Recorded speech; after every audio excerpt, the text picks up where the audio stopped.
सरकार का एक तरफ रुख शिक्षक बहाली प्रक्रिया को कंप्लीट करने का है, दूसरी तरफ अभ्यर्थी भी कहीं ना कहीं इस बहाली में अड़चन पैदा करने की कोशिश कर रहा है। हालांकि लोगों की अपनी अपनी मांगें होती हैं, अपनी अपनी इच्छाएं होती हैं, और सरकार के सामने अपनी इच्छाओं को रखना, अपनी बातों को रखना स्वाभाविक प्रक्रिया है। लोग अपनी बातें जो हैं वो सरकार के पास रखेंगे। लेकिन अभी इस हालात में जब अप्रोक्स 3 लाख बच्चे CTET, BEd, DElEd, BTET, state approx Bihar में इससे ज़्यादा ही है, इतने सारे अभ्यर्थी जो हैं वो शिक्षक बहाली का इंतजार कर रहे हैं, चाहे नई भर्ती प्रक्रिया हो या चाहे अभी प्रक्रिया जो चल रही हो। लेकिन अभ्यर्थियों के बीच में से ही कुछ अभ्यर्थी अभी बाहर आ रहे हैं और उनका डिमांड है कि एक बीटीईटी लिया जाए, बिहार टीचर एबिलिटी टेस्ट। आप जरा इस बात पे गौर करें कि बिहार के अंदर अगर एक नई बीटेट हो तो आप शिक्षक बन जाएंगे और आप पात्र हो जाएंगे बिहार टीआरई 2.0 में सम्मिलित होने के लिए। लेकिन आप अपने दिल से पूछिए, हर एक साल 2 सीटेट होते हैं। 6-7 सीटेट देने के बाद अगर आपके रिजल्ट नहीं होते हैं तो आप बीटेट के पीछे हैं। लेकिन बिहार सरकार जो है वो, और लोग ये जानते हैं कि बीटेट जितना आसान आप समझ रहे हैं उसको क्वालिफाई करना उतना आसान भी नहीं है। और अगर बीटेट होता भी है तो वही लड़के बीटेट क्वालिफाई करेंगे जो अभी तक सीटेट पास हो, बीटेट पास हो, या और सारी डिग्रियां जिनके पास है वही क्वालिफाई करेंगे। इतना भी आसान नहीं है जितना आप समझ रहे हैं। फिर सीटेट आने वाला है, सीटेट भी 1-2 महीनों में नोटिफिकेशन नए सीटेट का आपको देखने को मिलेगा। आप अपनी तैयारी को जारी रखिए, लेकिन बहाली जो चल रही है कम से कम इसको ब्रेक करने की कोशिश मत कीजिए। आप में से ही कुछ लोग हैं जो बहाली को बाधित करते हैं और हर बार सरकार पे ही कोई ना कोई इल्जाम लगाते हैं, सरकार को गलत कहते हैं। बिहार सरकार इस नई भर्ती प्रक्रिया को कंप्लीटली करना चाहती है और उसके बाद नई भर्तियां भी लाने की कोशिश कर रही है।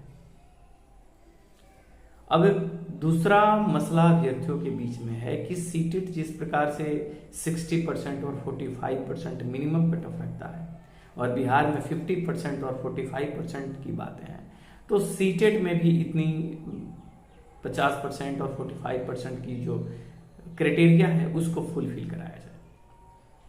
हाँ, ये चीजें, ये बातें, आपकी मांग जो है वो जायज है, इसको लेकर के आप आगे बढ़ सकते हैं। लेकिन जो भर्ती प्रक्रिया चल रही है, सरकार को ही गलत मत कहिए।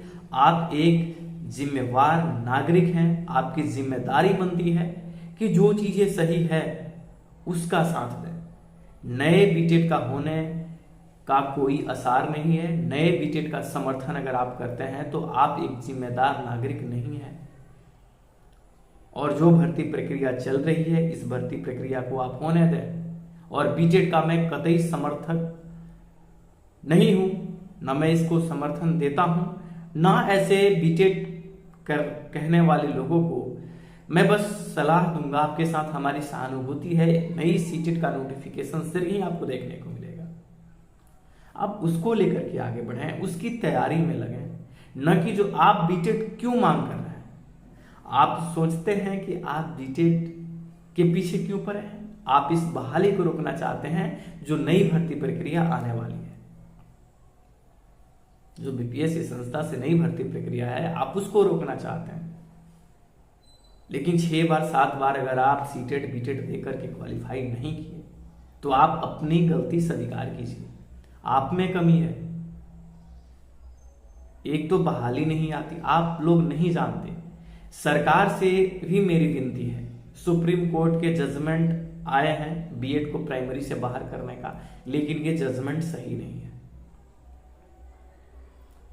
सुप्रीम बॉडी है हमारे जस्टिस का वो, लेकिन जुडिकली जो हमारा डिपार्टमेंट है, हर एक चीज को कम से कम समाज के कसौटी पे उतार के जजमेंट देना चाहिए। बहुत सारे बीएड के कैंडिडेट हैं जो काफी लंबे अरसे से, टैलेंट भरा पड़ा है उनमें, और वो कैंडिडेट बाहर होने जा रहे हैं। बिहार के अभ्यर्थियों, आपको एक बात समझना चाहिए, व्यक्तिगत हित से भी थोड़ा परे आना चाहिए और उन बातों को समझना चाहिए जिनसे सबकी भला हो। आप तैयारी कीजिए, बहाली फिर आएगी, वैकेंसी आती रहेंगी, लेकिन बीटेट का होना कहीं से तर्कपूर्ण बातें नहीं है।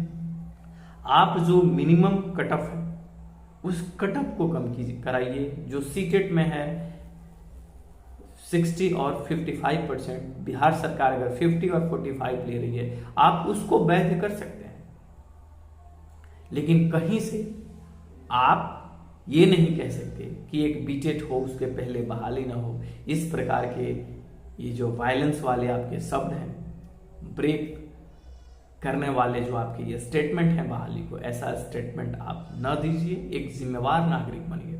सरकार से मेरी विनती है कि बीएड को आप प्राइमरी में शामिल कीजिए और जो भी प्रक्रियाएं चल रही है, हर चीज को राजनीति से थोड़ा अलग होकर के भी सरकार को सोचनी चाहिए। और बीएड धारी जो लोग हैं उनके पक्ष में सरकार को जजमेंट जरूर देना चाहिए। और जितने भी नए सीटेट बीटेट का इंतजार करने वाले लोग हैं, जिनका स्कोर इस बार अच्छा गया है, वो बधाई के पात्र हैं, क्योंकि इस बार का सीटेट जो है वो और बार की अपेक्षा काफी टफ रहा है। 6 to 8 तो हद से ज्यादा रहा है। तो आप लोग कम से कम ये समझिए कि नेक्स्ट सीटेट होने वाला है, इसकी कठिनाई स्तर और ऊंचा होगा। सिर्फ कोचिंग संस्था पे डिपेंड ना रहिए, ऑनलाइन पे तो बिल्कुल ही मत रहिए, ऑफलाइन ज़्यादा फोकस करने की ज़रूरत है आपको। और प्लीज़ जो बहाली चल रही है इसे आप ब्रेक मत डालिए।